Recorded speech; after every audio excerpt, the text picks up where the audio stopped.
السلام عليكم ورحمة الله وبركاته. إن الحمد لله نحمده ونستعينه ونستغفره ونعوذ بالله من شرور أنفسنا ومن سيئات أعمالنا. من يهده الله فلا مضل له ومن يضلله فلا هادي له. أشهد أن لا إله إلا الله وحده لا شريك له وأشهد أن سيدنا ونبينا محمدا عبده ورسوله. اللهم صل وسلم وبارك على سيدنا محمد وعلى آله وأصحابه أجمعين. سبحانك لا علم لنا إلا ما علمتنا إنك أنت العليم الحكيم. رب اشرح لي صدري ويسر لي أمري واحلل عقدة من لساني يفقه قولي. اللهم لا سهل إلا ما جعلته سهلا وأنت تجعل الحزن والصعب إذا شئت سهلا. ولا حول ولا قوة إلا بالله العلي العظيم. أما بعد. Hadirin jemaah yang dirahmati Allah, alhamdulillah pada malam ni kita dapat bertemu. Kita berhenti di mana tuan-tuan? Tuan-tuan semua sihat tu? Imam sihat imam tu? Alhamdulillah. Jadi yang saya tanda kita di muka surat yang ke-19, ke-19 di baris yang kelima daripada atas kan. Su'ila radhiyallahu an. Baik. Qala musannifu rahimahullahu ta'ala wa nafa'na bi ulumi fid darain, kata pengarang. Su'ila radhiyallahu an, ditanya lagi daripada seorang yang mencebok akan air di dalam bijana. Jadi bijana ni bekas lah, yang tak sampai 2 kolah. Kita dah sebutlah 2 kolah sebelum ni, lebih kurang dalam 200 liter. Pandangan yang paling banyak kata 270 liter. Dan pandangan paling banyak 270 liter. Ada kata 216, ada kata 230. Tapi pandangan paling banyak adalah 270 liter yang dipegang oleh Dr. Wahbah Zuhaili rahimahullah. Tapi kalau ikut dalam kiraan kitab-kitab lama mazhab Syafi'i, lebih kurang dalam 200 liter. Lebih kurang dalam 200 liter. Baik tuan-tuan. Jadi tuan-tuan, seseorang yang cebok, maksudnya tangan dia lah, dia selup tangan dia dalam bekas. Dia pakai tangan dia selup dalam bekas. Bejana ni air yang tak cukup 2 kolah kan, bekas air yang sedikit. Qasadnya ataupun niatnya lah, qasadnya hendak membasuh akan badannya daripada janabah. Makna dia berhadas besar, kemudian ada bekas air. Bekas air tu tak ada 2 kolah. Jadi dia celok tangan itu untuk basuh badan dia lah, nak mengangkat hadas besar. Dan adalah ia kemudian daripada niat mengangkat jenabahnya. Maksud dia dah niat dah. Dia niat nak mengangkat hadas besar, janabah.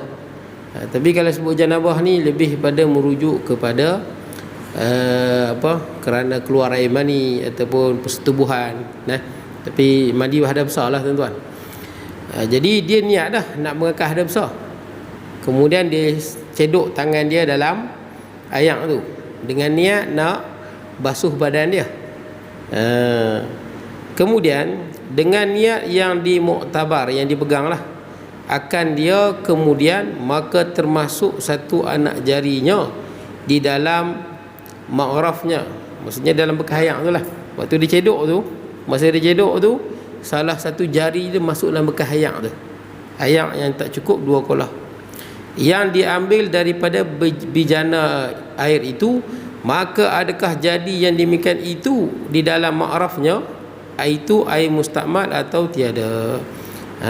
Ma'raf ni macam gayung tuan-tuan. Ma'raf ni isim alat, maksudnya kita guna untuk mencedok. Kita ada bekas yang tak sampai 2 kolah, kita niat nak angkat hadas besar. Masa cedok tu, jari kita termasuk dalam tu. Kita guna bekas lah kan, ataupun kita guna tangan ke. Jadi jari kita termasuk dalam bekas air tu. Air tu tak sampai 2 kolah, tapi dah niat dah. Niat apa? Niat tu nak mencedok air. Sebab kalau dia tak niat macam tu, kalau dia tak niat apa, dia tak niat cebok air, bila dia masuk je tangan dia, semua jadi musakmal terus. Kan hadas besar, dia berhadas besar, jadi masuk air tangan dia dalam air yang tak sampai 2 kolah, semua jadi mustakmal. Sebab tangan itu kan. terangkat hadaskah dah besar seluruh badan kita, kena ratakan air. Jadi bila air itu kita kena ratakan seluruh badan kita. Bila salah satu jari kita ataupun tangan kita masuk dalam bekas air itu, kita tak niat cebok, tak niat untuk mengangkat tangan kita sebagai cebok lah, maka air itu semua menjadi mustakmal, tak boleh digunakan untuk mengangkat hadas. Terangkatlah hadas di jari kita tu, tangan tu. Tapi sekarang kes di sini, dia niat, dia nak mandi hadas besar, dah niat hadas besar dah. Masa cebok tu, nak ambil air tu, tangan dia termasuk, jari dia termasuk dalam bekasnya, tak sampai 2 kolah. Adakah seluruh bekas air dalam bekas itu menjadi mustakmal ataupun tidak? Faham kot no situasi dia? Maka dijawabnya adalah qasadnya, yakni niat dia itulah, hendak memindahkan air itu jadi memalingkan baginya daripada jadi air itu mustakmal, maka iaitu seperti niat i'tiraf. I'tiraf ni cebok. Kalau tuan-tuan ingat dalam kisah apa, Talut kan lawan Jalut, betul tak? Talut Tamalikah kan dia puasa kan, waktu nak pergi lawan Jalut tu, wa may yaqtarif, dia sebut kan, minkum, dia siapa yang cedok air minum sikit tak apa. Dia sebut yaqtarif, i'tiraf. Jadi i'tiraf ni maksudnya bila dia niat nak mencebok, walaupun jari dia termasuk dalam tu tak apalah, sebab niat dia bukan nak mengangkat hadas. Jari dia masuk tu nak mencebok air, mengangkat hadas di badan dia. Jadi air di situ tidak menjadi mustakmal. Pendek kata kesimpulan ni, kalau kita ada bekas, yang bekas tu tak sampai pun 2 kolah, tak sampai 2 kolah, kita masukkan tangan kita dengan niat memindahkan air, sama ada memindahkan air ke muka, basuh muka, ataupun kita nak kumur, niat memindahkan air. Jadi bila masuk je tangan kita dalam tu, bekas itu tidak menjadi mustakmal, sebab niat kita masukkan tangan itu untuk memindahkan air, ataupun disebutlah ni i'tiraf. Baik, kita tengok Su'ila radhiyallahu an. Seterusnya, daripada niat i'tiraf, niat mencebok air itu pada wudu itu, adakah kemudian daripada basuh yang pertama atau dahulunya? Dan pada mandi, adakah dahulu daripada cebok atau kemudiannya? Jadi maksudnya kita nak niat i'tiraf ni bila nak niat nak cebok tu, kena ada niat tu, niat nak cebok supaya kita masukkan tangan tu untuk memindahkan air, bukan untuk mengangkat hadas. Jadi bila kita nak niat, kalau kita nak ambil wuduk, bila kita nak niat masukkan tangan dalam air itu untuk memindahkan air. Kalau mandi bila? Maka dijawabnya, maka adalah tempatnya itu pada wuduk, kemudian basuh mukanya 3 kali jika ia berkehendak membasuh 3 kali. Kalau basuh muka ni tuan-tuan, kemudian lah, kemudian daripada dia. Sebab lepas basuh muka, kita nak basuh tangan pula tuan-tuan. Dia maksudnya di antara basuh muka dengan basuh tangan tu, kalau kita biasanya basuh 3 kali, biasanya kita basuh 3 kali tuan-tuan. Jadi bila kita kita masuk yang kedua tu, kena niat dah, pasal lepas basuh muka kena basuh tangan, betul tak? Jadi macam mana kita nak niat tu? Contohnya kita niat, tuan-tuan tahu kan, bila kita dah basuh muka, basuh tangan kanan dan tangan kiri ni dia sunat je. Tuan-tuan kalau basuh belah kiri dulu pun boleh, terangkat juga hadas. Cuma sunat belah kanan dulu, betul tak? Ada orang dia ambil wuduk kanan kiri kan ada kan, makruh tuan-tuan. Jadi lepas basuh muka tu, lepas kita basuh muka tuan-tuan, kita nak niat cebok air tu kan. Kalau kita sekali basuh, sekali kita basuh muka, lepas sekali basuh muka tu kena niat terus. Kita niat terus masukkan tangan itu, contoh kita nak basuh tangan kanan, masukkan tangan tu kita nak cebok air, nak basuh tangan kiri. Kalau kita tak niat, kita masuk tangan kita, terangkatlah hadas kecil di tangan kiri tu. Faham tak? Jadi kena niat. Kalau kita biasanya basuh 3 kali nanti disebut. Makalah tempatnya itu pada wuduk, kemudian basuh mukanya 3 kali jika ia berkehendak membasuh 3 kali, atau kemudian sekali jika ia berkehendak tersar atasnya. Kalau dia nak basuh niat 3 kali, Lepas basuh muka lah. Lepas basuh muka kena niat angkat. Kalau dia nak kurang, ikhtisar ni kurang lah, tak nak basuh 3 kali, mesti yang terakhir. Maksudnya kalau dia nak basuh sekali saja, lepas basuhan sekali niat terus ikhtiraf, niat nak cebok air. Kalau dia niat nak basuh 2 kali je, 2 kali je basuh. Jadi lepas yang kedua tu, yang terakhir sekali tu, lepas kita basuh muka kali kedua, masa masukkan tangan tu, niat masukkan tangan tu untuk memindahkan air ke tangan kanan supaya air dalam tu tidak terangkat. Boleh lah. Jika ia berkehendak ikhtisar atasnya, maksudnya kurang pada 3 lah. Dan pada mandi waktu berkehendak mengambil air daripada tempat yang tiada sampai 2 kolah, kemudian daripada niatnya mengangkat akan hadas janabahnya. Niat mengangkat hadas janabah, niat mengangkat hadas janabah dah. Masa masukkan tangan tu, katakanlah ni cerita ni berlaku kalau kita ada air tak cukup 2 kolah dan kita tak ada cebok, betul tak? Kita pakai tangan. Ataupun kita masa masuk cebok tu pun ada niat lah, betul tak? Kalau ada cebok takut jari kita termasuk. Jadi kita niat nak angkat hadas besar, barulah kita masukkan tangan dalam bekas yang tak sampai 2 kolah, niat memindahkan air tu ke badan kita. Baik tuan-tuan. Kemudian Su'ila radhiyallahu an, ditanya lagi, daripada seorang apabila adalah adatnya membasuh 3 kali, yang tadi saya sebut, pada membasuh mukanya, maksudnya biasanya dia basuh muka 3 kali. Biasanya dia basuh muka 3 kali. Macam kita ambil uduk lah, kita basuh muka sunat 3 kali kan. Yang pertama wajib, yang kedua dan yang ketiga sunat. Kalau basuh sampai 4, 5 jadi makruh. 3 kali je. Tiada dikerjanya melainkan 3 kali. Dia takkan ambil uduk melainkan 3 kali juga dia basuh muka. Kemudian maka memasukkan tangannya di dalam air yang sedikit.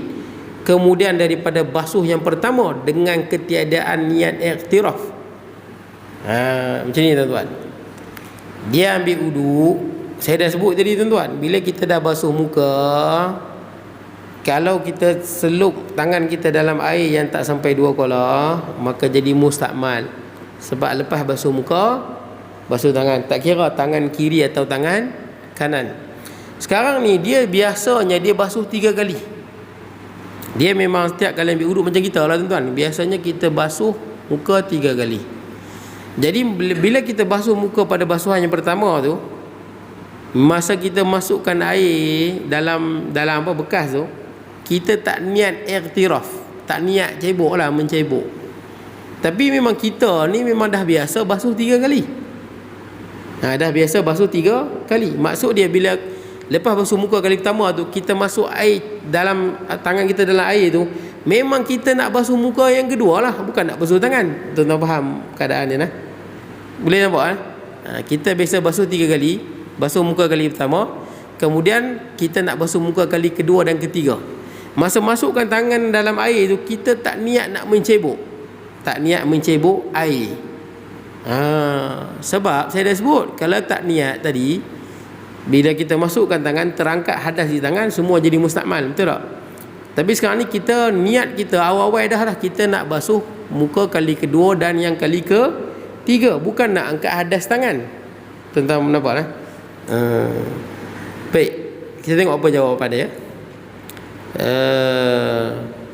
Mana ni? Maka memasukkan tangannya di dalam air yang sedikit, kemudian daripada basuh yang pertama dengan ketiadaan niat iktiraf, tak ada niat cebok. Adakah adatnya yang sudah berkekalan dahulunya itu menempati tempat qasadnya? Boleh tak kebiasaan dia basuh muka 3 kali tu dikira niat lah? Maksud dia bila dia masukkan tangan dia niat nak basuh muka kali kedua lah, bukan niat nak angkat hadas tangan. Boleh kira lagu tu ke tak boleh? Baik, jaranglah berlaku tuan-tuan, betul tak? Sekadar kefahaman lah. Baik tuan-tuan, kemudian hendak meniga-niga itu basuh 3 kali lah. Basuhnya maka tiada dihukum dengan air jadi mustakmal atau tiada. Boleh tuan-tuan? Saya ulang lagi sekali keadaan dia. Kalau kita ambil uduk tuan-tuan, basuh muka yang pertama, lepas tu kita masukkan tangan kita tak niat nak cebok, tak niat nak cebok lah. Bila kita masukkan tangan kiri kita nak pindahkan air ke tangan kanan, maka air semua jadi mustakmal sebab terangkat hadas di tangan kita. Boleh tak? Tetapi kalau kita dah biasa basuh muka 3 kali, nah, bila basuh muka 3 kali, kita basuh kali pertama, kita masukkan tangan dalam air tu yang tak cukup 2 kolah ni, kita masukkan bukan nak basuh tangan kita, tapi nak basuh muka kali kedua dan kali ketiga. Betul tak? Walaupun kita tak niat mencebok.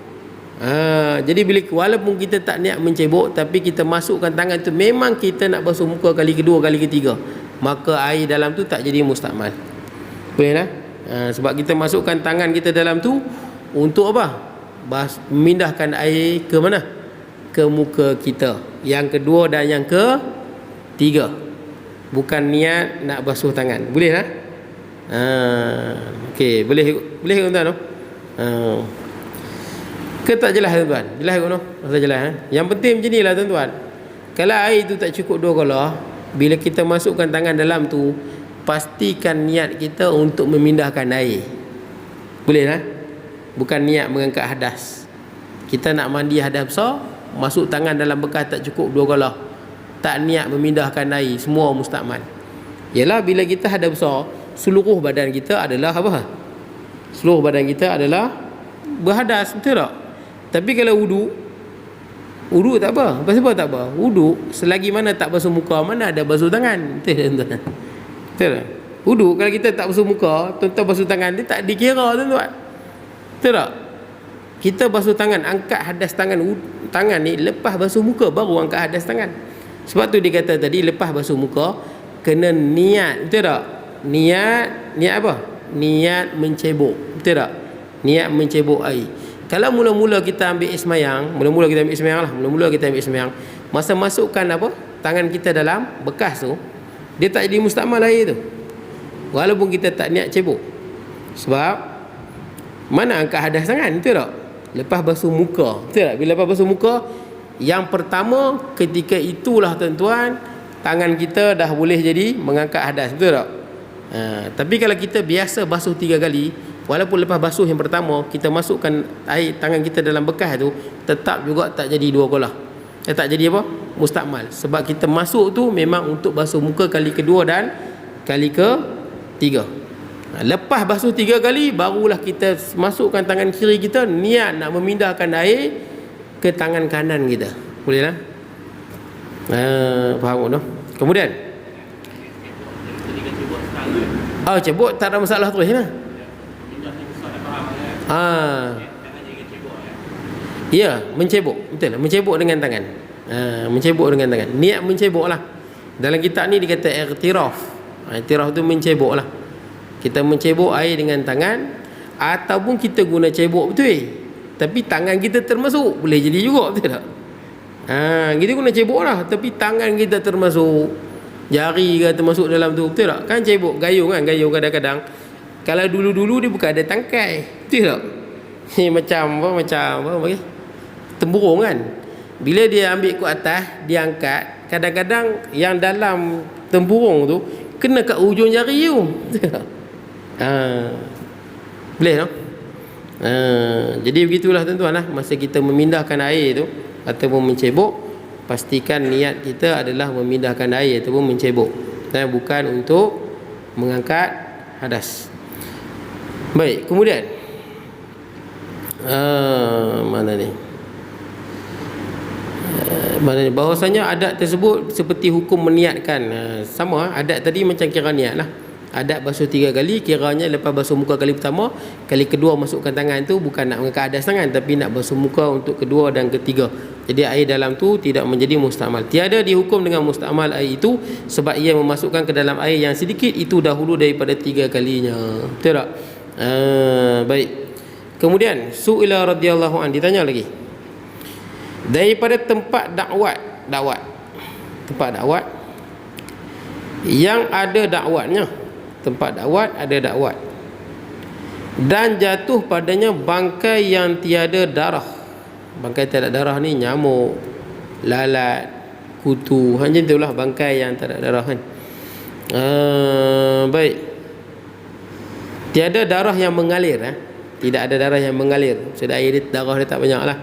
Kita pun tahu kan dalam Quran sebut hurrimat alaikumul maitatu waddamu walahmul khinzir, diharamkan bagi kamu bangkai Kemudian diharam bagi kamu bangkai, wadam, darah haram, walahmal khinzir, dan daging babi kan. Saya buka apa tuan-tuan, saya lah ni antara benda yang agak menakutkan jugalah. Saya tengok dah jadi budaya kita makan kedai orang bukan Islam, betul tak? Dah jadi budaya nah. Dia mula nak mai. Kalau di Indonesia dah ada tempat dah yang jadi macam tu. Saya tengok di internet ada beberapa tempat yang mana bos dia, sebab sana kan macam-macam kan, ada yang saya tengok di sana dia pun buat masakan Indonesia tapi dia guna khinzir, guna babi. Tuan-tuan boleh tengok di YouTube, memang terkenal. Dan bos dia dua, seorang Melayu, seorang dua-dua Melayu Indonesia lah tuan-tuan. Mungkin seorang tu Batak kot, yang Kristian tu. Satu Kristian bos dia, satu lagi Islam. Dia pun joint venture, buat bisnes, buat masakan Indonesia lah, masakan pedas, masakan macam-macam lah masakan Indonesia. Saya tak tahu, Haji abang tahu lagi lah. Macam-macam masakan Indonesia tapi guna khinzir. Tuan-tuan boleh tengok di YouTube. Dan agak menakutkan apabila orang Islam ramai makan. Orang Islam ramai makan.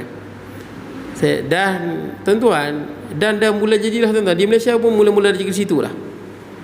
Bukan baru, malah lama dah tuan. Malah ada seorang cikgu di sekolah saya tu, Ustaz Alim Shah. Dia cerita di Parit dulu ada satu mi hailam. Ramai orang makan. Punya ramai makan. Kedai dia semua Cina tuan-tuan. Semua yang masak Cina, Tokek semua Cina. Dan Cina ni pun dia kata, saya tak kata pun halal, tapi orang Melayu main makan. Pasal sedap, semua pakat makan. Tak apalah tuan-tuan, ramai Melayu makan. Lepas tu tuan-tuan, ada Ustaz Alim Shah, Cikgu Ustaz kenal tu. Ustaz Alim Shah beritahu ada seorang kawan dia cikgu juga, Cina. Cikgu Cina dengar cikgu Cina ni bukan Islam, dia pergi makan. Dia makan-makan, dia kata kenapa orang Islam makan ni ada babi dalam ni. Dia rasa dia tahu. Macam kita lah, kalau kuah kambing kan kita rasa kambing tu. Kalau kuah lembu, rasa lembu tu. Kerbau boleh rasa. Kalau khinzir boleh rasa. Dia makan dia pelik pasal apa, punya ramai orang Islam makan. Ni Parit tuan-tuan. Ni ada khinzir dekat dalam ni. Baguslah cikgu Cina tu jujur.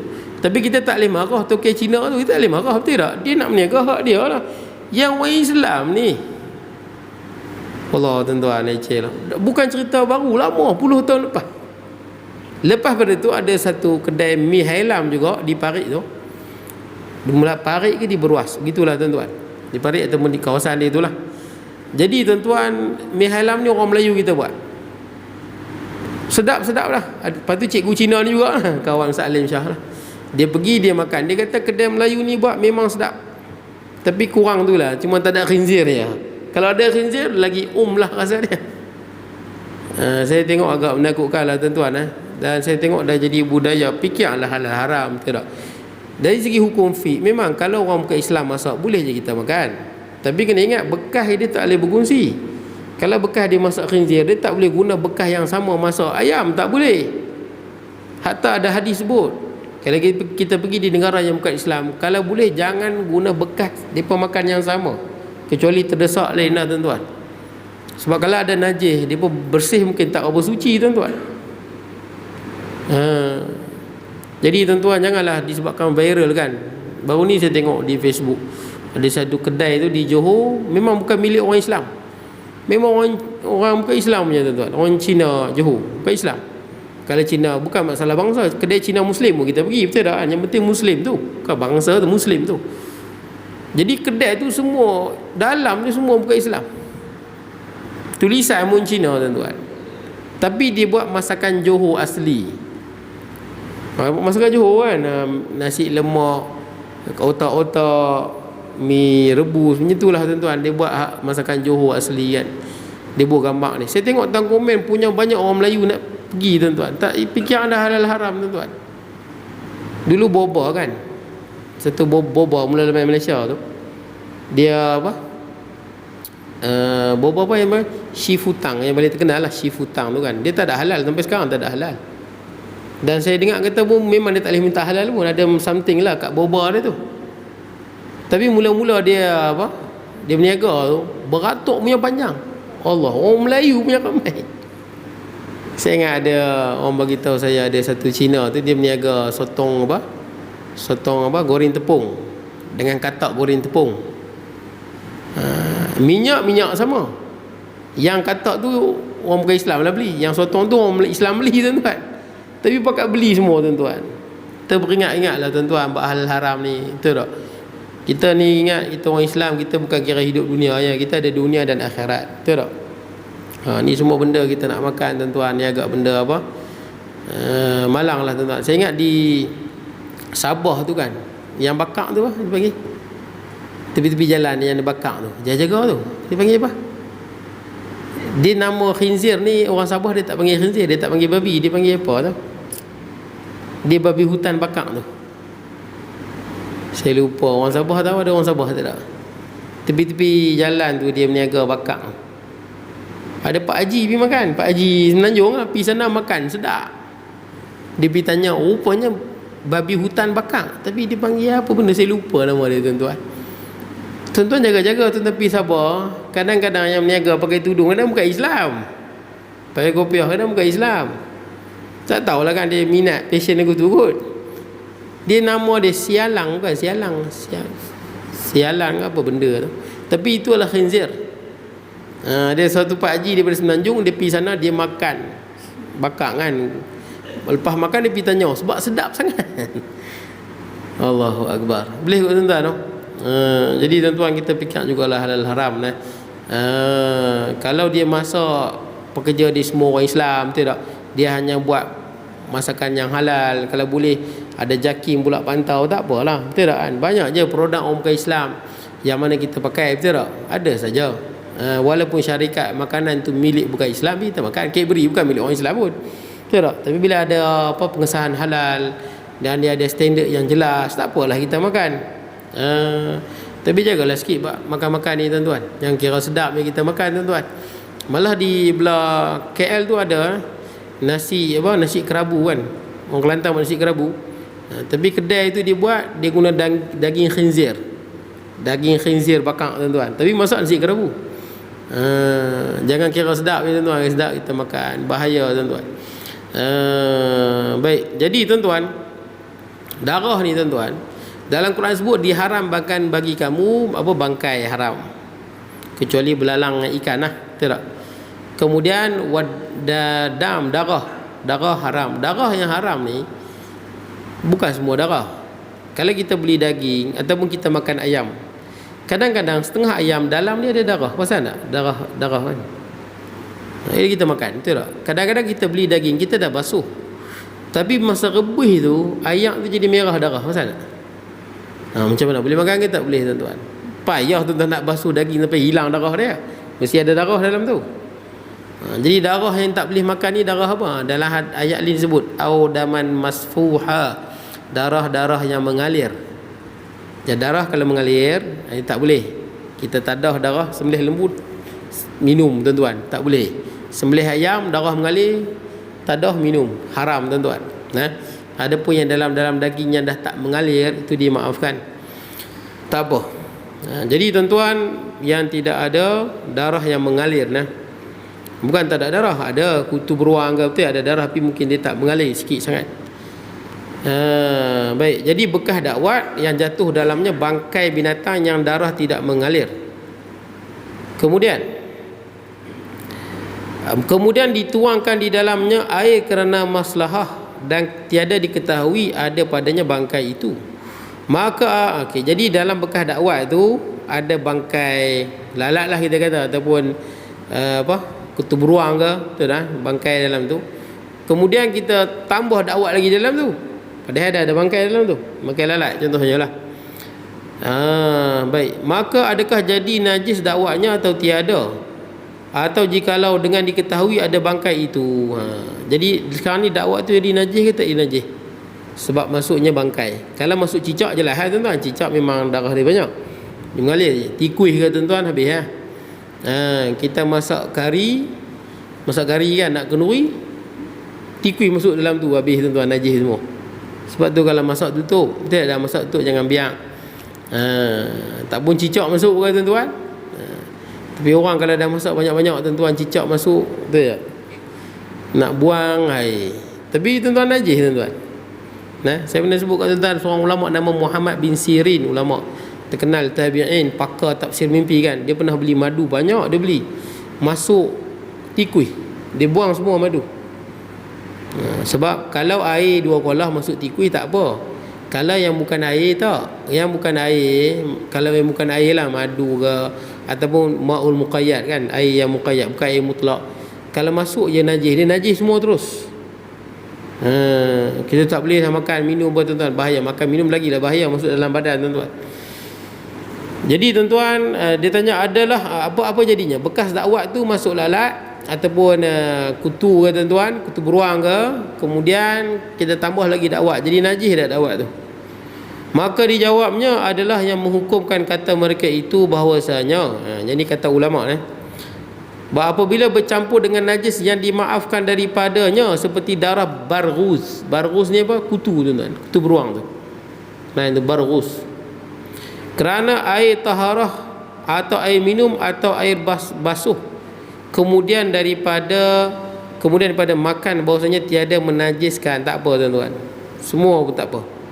Sama ada nak makan, nak minum boleh. Hatta kita pun tawan dalam cawan kita, kalau masuk lalat kita kejamkan dia, sebab separuh di sayap dia ada ubat, separuh lagi ada penyakit kan, jauh kita buang. Jadi air itu boleh minum ataupun nak basuh, ambil uduk pun boleh lagi, dimaafkan. Dan pada masalah kita itu, jika tiada diketahuinya adanya di dalamnya bangkai itu, atau diketahui, sama ada tahu ataupun tak tahu, sama ada tahu ataupun tak tahu, dimaafkan dengannya. Dan sukar atasnya, atas mengeluarkan dia, dimaafkan dia, seperti lalat yang jatuh di dalam kandil. Kandil ni pelita tuan-tuan, pelita. Lalat jatuh dalam minyak dia. Kemudian yang di dalamnya zait ni minyak lah. Kalau pelita tu minyak tanah lah kan, lalat masuk dalam minyak tanah tu. Dan mati ia di dalamnya. Kemudian maka tatkala habis minyak tu, zait tu minyak lah, minyak gas tu habis, maka ditaruh, kita tambah lah, betul tak? Bila habis minyak kita tambah, tapi dalam tu ada bangkai lalat yang lain dahulu daripada dikeluarkan. Kita masuk minyak lain, dah habis minyak dulu kita masuk, sedangkan sebelum dikeluarkan bangkai itu, bangkai lalat tak berkeluar lagi. Tiada memberi mudarat, yakni tiada menajiskan zat yang kemudian. Maksudnya bila minyak tu tak najis, asap dia tak najis lah tuan-tuan. Tapi kalau masuk bangkai yang memang jelas macam cicak, betul tak, tikui, ni kena buang lah tuan-tuan. Ni kalau binatang yang mana darah dia tidak mengalir, ini dimaafkan kalau sedikit. Kalau sedikit dimaafkan, boleh tuan-tuan. Baik. Kemudian tuan-tuan, kita tengok bab baru tuan-tuan. Habislah tuan-tuan bab ayat ni tuan-tuan. Babul ijtihad wal awani. Bab ijtihad dan awani. Awani bekas lah tuan-tuan, bekas-bekas cawan ke, pinggan ke, masuk dalam awani lah. Baik. Ini suatu bab pada menyatakan ijtihad di dalam menyatakan hukum bijana. Bejana kan, bekas. Suila radhiyallahu anhu ditanya, daripada suatu apabila kesamaran, samar, tak tahu kan yang mana satu, atasnya seperti bejana yang suci dan najis, dan berkehendak bahawasanya ia ijtihad, maka lupa ia dan diambilnya satu daripadanya dan dipakainya akan dia, kemudian ingat akan dia, lupanya bahawasanya ia pakai akan dia yang suci. Adakah dibilang, okey, cerita dia macam ni, dia ada 2 bekas, kita kata cebok lah tuan-tuan, tak pun cawan lah. Satu cebok dia ataupun cawan dia, pinggan dia, satu suci, satu lagi najis. Tak kira lah najis apa, ada tek cicak ke, ada apa, bangkai ke, ataupun ada kencing kucing ke, boleh jadi satu bekas ni. Contohnya lah, satu apa, cebok ni kena kencing kucing, dia tak basuh, sebulan dia tak basuh, kadang-kadang hilang bau tu, betul tak? Dia jadi najis hukmi tuan-tuan. Bekas, kalau kita biar air kencing kucing lama, hilang bau dia jadi najis hukmi, dia tu tak najis juga tu.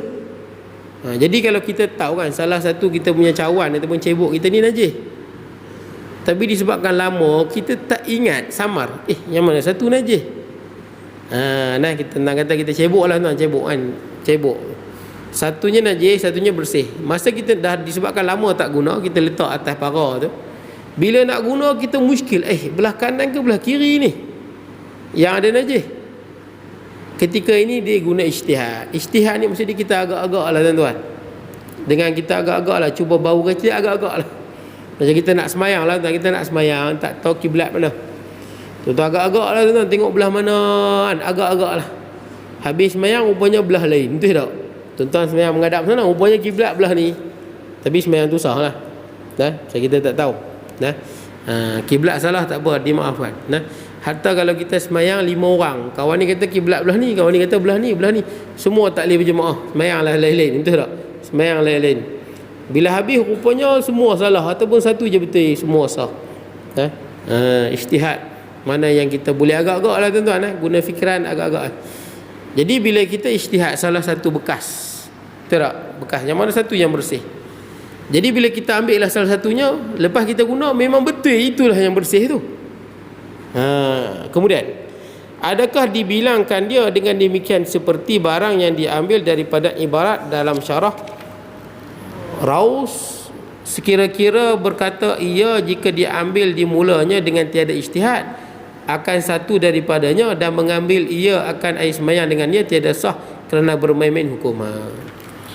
Ada dalam sebahagian kitab disebut kalau kita ada 2 bekas cebok tadilah, satu najis satu tak najis, kita ambil yang ni kot kita tak ijtihad dulu.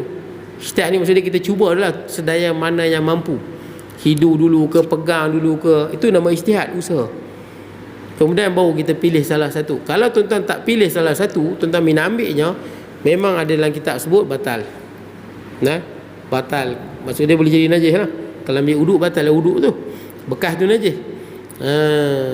Maka apa jawabnya? Bahawasanya perbuatan itu dibilangkan dia yang sah pekerjaannya. Jadi kira dia macam mana? Kiranya kalau dah ambil bekas yang bersih, bersih ya. Boleh lah. Kita dah ijtihad, salah satu bekas yang mana satu bersih. Masa kita ambil itu betul, itulah bekas yang bersih yang sah. Tapi kalau ternyata setelah tu bekas yang kita ambil itu bekas najis, tak sah. Boleh kalau tak sah tuan, kalau najis dia kena ulang, betul tak? Macam kita lah dah semayang, lepas habis semayang tengok kat tapak kaki, tik cicak, betul tak? Semayang ke tak semayang? Semayang balik, betul tak? Ada juga pandangan kata tak payah, tapi pandangan yang muktamad dalam mazhab Syafi'i kena ulang balik. Kalau kita jadi imam, lepas habis semayang semua baru sedap, dalam poket, dalam jubah kita ada bangkai cicak. Bangkai kan, walaupun dia baru mati tuan-tuan, cicak tu baru mati je, tak bau tak busuk lagi kan. Dia manusia je yang bersih, betul tak? Manusia belalang dengan ikan kan. Manusia pun selagi mana belum pecah maksudnya mayat manusia ni, kalau kita semayang, badan kita bersentuhan dengan jenazah orang, tak kira lah Islam ke bukan Islam ke, jenazah manusia ni bersih.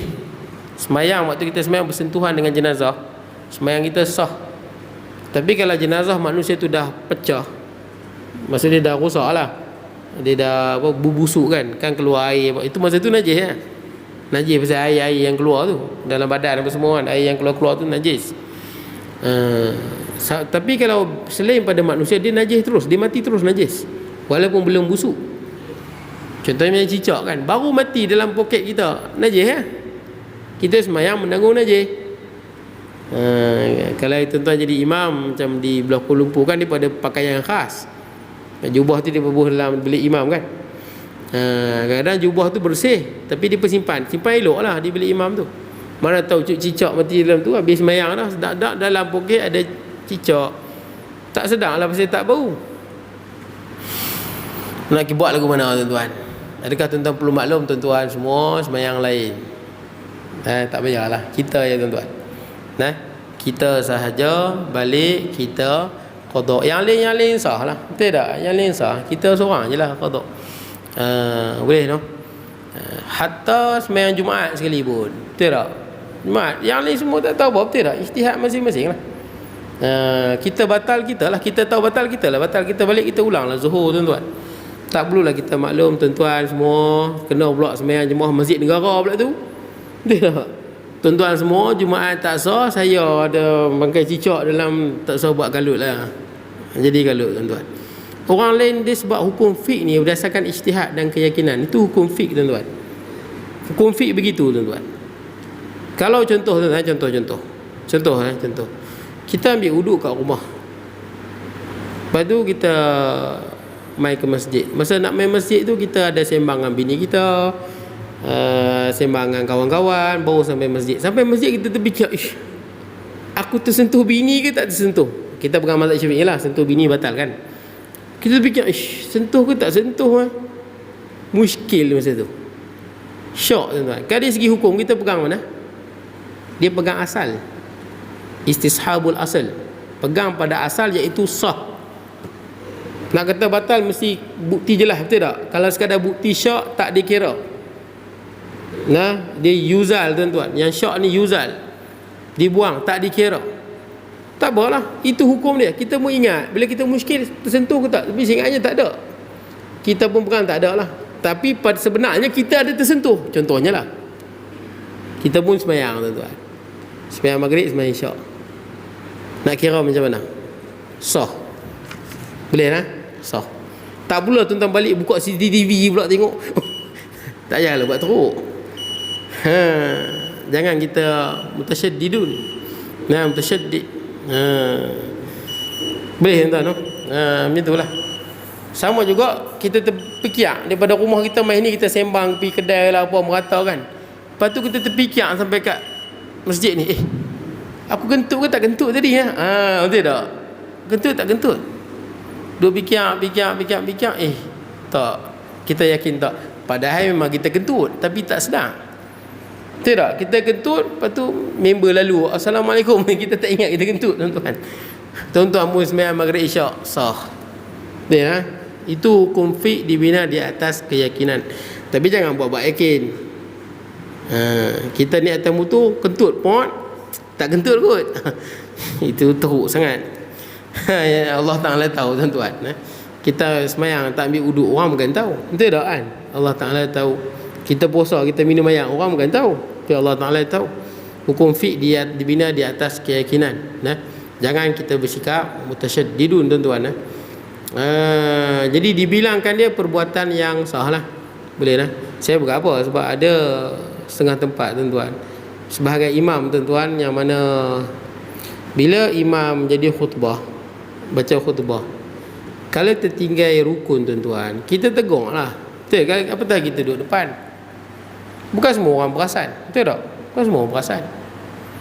Jadi katakan imam tu lupa selawat, contoh, tegur lah. Boleh tuan-tuan. Dia yang tak boleh cakap ni benda yang tak ada kaitan dengan sembahyang Jumaat. Tegur lah. Bangun ustaz lupa selawat, betul tak? Tegur lah. Ataupun lupa kata ittaqullah, tegur lah, betul tak? Ataupun lupa sebut alhamdulillah, betul tak? Tegur lah. Ada setengah imam, bila imam lain baca khutbah tertinggal selawat contohnya, dia bukan nak tegur, dia buat ada betul tak? Lepas tu buat tu sembahyang apa? Sembahyang Jumaat, dia sembahyang juga. Lah, macam mana ni? Kalau khutbah dah batal, sembahyang nak sembahyang lagu mana? Sembahyang Jumaat dengan khutbah kan. Jadi dia sembahyang Jumaat, sembahyang juga. Lepas tu dia kata apa? Lepas disebabkan imam tertinggal apa? Rukun khutbah tu, imam tertinggal rukun tu patut. Jadi dia tak tegur pun. Maghrib sagi baru dia maklum. Tuan-tuan semua, kita kena sembahyang zuhur. Sebab apa? Sebab tadi khutbah dah batal. Bukan batal sembahyang, batal khutbah. Betul tak? Pasal apa nak pergi ulang zuhur pula? Betul tak? Sembahyang okey. Tapi satu, yang kedua, lain kali tegurlah awal. Betul tak? Tegur awal khutbah silap. Betul tak? Tegur apa? Tak baca selawat. Tapi banyak tuan-tuan, beberapa kali saya jumpa imam yang sama buat kerja lagu tu. Ada ketika dia dengar orang lain dengar, dia dengar lain, dia silap. Ada juga. Tuan-tuan tengok Buya Hamka, Buya Yahya kenal ulama di Indonesia tu kan. Dia jawab alhamdulillah. Beberapa kali orang jawab, orang tanya dia, ada imam khatib tertinggal apa, ittaqullah, tertinggal selawat. Buya Yahya jawab, dia kata sembahyang tu dah sah. Sembahyang tu dah sah. Sebab apa tuan-tuan? Kita kena ingat, Sembahyang Jumaat ni dilibatkan orang ramai, bukan semua orang perasan, betul tak? Kemudian kena ingat, bab sembahyang khutbah Jumaat ni memang banyak pandangan ulama. Banyak. Sebagian ulama kata tak ada mana rukun, yang penting khutbah ni menyampaikan peringatan ya. Ada pandangan yang sebut lagu tu. Yang penting kita menyampaikan peringatan sudah sah. Boleh tuan-tuan, no? Jadi jawapan dia kalau ada tersilap, terlupa duduk ke, betul tak kan? Terlupa ni ke tuan-tuan, benda dah lepas, orang ramai sudah sembahyang, jangan kita buat fitnah dalam masyarakat. Nah, ada orang kadang-kadang dia suka fitnah. Betul, jawapan Buya Yahya itulah yang tepat sebenarnya. Benda dah lepas. Jangan kita nak panggil semua kan, tuan-tuan semua. Dia bukan jadi baik, dia jadi fitnah tuan-tuan. Dia jadi fitnah. Ada seorang ustaz juga tuan-tuan. Tuan-tuan, kita isyak. Seorang ustaz, dia mengajar satu masjid, dia mengajar tajwid. Yang jadi imam di situ, imam umur dah nak dekat 80, gigi tak ada. Tuan-tuan tahulah bahasa Arab ni, bila gigi tak ada memang tuan-tuan baca lari makhraj. Betul tak kan? Sa nak sebut sa, betul tak kan? Dal tu nak sebut do, betul tak? Gigi tak ada, do jadi macam mana? Jadi tuan-tuan, dia baca tu larilah, gigi tak ada. Ustaz ni ngajak tajwid. Tak apalah, lepas dia yang orang tu apa, imam jadi imam, dia ikut juga, ustaz tu ikut. Bila imam tu balik, sebab imam tu menguruskan mak dia ke isteri dia, macam itulah, sakit. Bila imam tu balik, ustaz tu mengajak. Bila tengok imam tua tu balik, imam ni tua dah tuan-tuan, tapi hidup pergi dia. Ustaz ni pun umur dalam 50-60 kat lah ustaz ni. Bila ustaz tu tengok imam tu balik, ustaz tu pun kata apa? Tuan-tuan, tadi kita sembahyang isyak, sembahyang maghrib tadi batal, kita buat sembahyang maghrib lain lah. Ini pun haru juga tuan-tuan. Betul tak? Mana boleh macam tu? Sebab tuan-tuan, yang pertama, bila kita sembahyang maghrib berjemaah, imam baca tak betul, mana kita boleh ikut? Betul tak? Al-mufaraqah yang pergi ikut buat apa? Betul tak? Mufaraqah ni pergi ikut juga. Satu. Yang kedua, imam tu sembahyang belum tentu batal. Sebab dia tak boleh sebut. Bukan saja sebut, dia tak boleh sebut. Sembahyang dia sah. Dan yang ikut dia bukan semua batal. Yang macam dia sah juga, betul tak? Kalau ada yang macam imam tu juga yang sebut apa? Sebut silap, ada masalah, sembahyang dia sah. Yang tak sah, dia boleh baca elok, dia pergi ikut imam yang tak boleh baca tu kan, makhraj je lari tu, dialah batal. Tapi ini pun haru juga tuan-tuan. Ustaz ni, imam ni diikut, dah habis sembahyang, dia tengok ustaz imam tu balik, tuan-tuan sembahyang tadi tak batal, imam baca Fatihah tak betul. Kan malu kawan tu. Ini nak kita nampak satu benda nampak baik, tapi dia tak baik sebenarnya. Ini fitnah dalam masyarakat tuan-tuan. Bergaduh lah tuan-tuan, imam tu dengan ustaz tu. Dan imam tu lebih tua banyak berbanding dengan ustaz tu. Imam tu tua tuan-tuan, dah jadi imam hampir 50 tahun. Baik tuan-tuan, akan datang kita sambung di mana? Su'ila radhiyallahu anhu, baris ketiga. Baris ketiga lah. Di muka surat 20, baris ketiga. Saya mohon maaf tuan-tuan kalau ada kurangan dan sebagainya. InsyaAllah kita bertemu pada masa akan datang. Aqulu qawli hadha wa astaghfirullahal azim li wa lakum sa'il muslimina wal muslimat wal mu'minina wal mu'minat. Bismillahirrahmanirrahim. Allahumma ja'al jam'ana hadha jam'an marhuma wa tafarruqana min ba'dihi tafarruqan ma'suma wa la taj'al minna shaqiyyan wa la mahruman wa la matula. Wa sallallahu ala nabiyyina Muhammad wa ala alihi wa sahbihi wa barik wa sallam. Alhamdulillahirabbil alamin.